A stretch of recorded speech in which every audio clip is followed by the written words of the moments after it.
All right, now it is time for the type conversion. Okay, so let's put this var1 equal and put high, or let's name it string.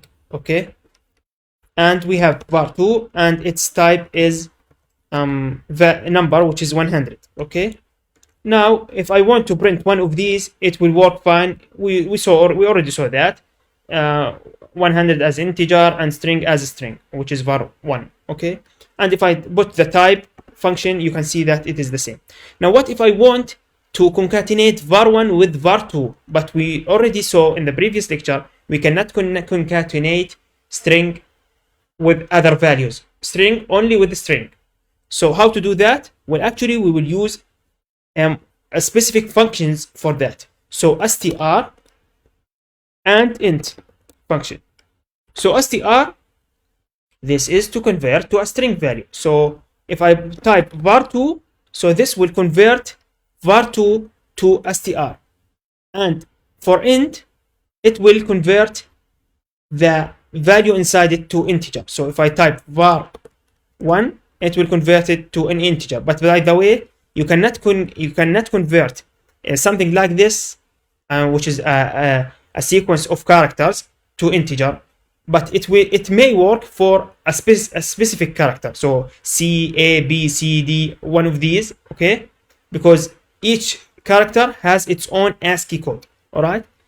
For now, we want to check this out. Okay, so when we the first thing, I don't need the integer. I will test on the string function. So here it will convert the var2, but actually it will not convert it inside the var2 and update the value inside of the var2, because we didn't put the assignment here, which is the equal. So this value, I want to print it out. Okay, so let's do that. Actually, it's pretty simple. So here str 100. Okay, so if I type this, if I saved, okay, and print it, it will print 100. But how to distinguish between if it is integer or not? You will use the type function, as we learned. So yeah, like this. And if I save, and let's check what will happen this time. Let's clear the screen and let's check this. You can see that the class this time it is string, which means that the value has been converted to a string value.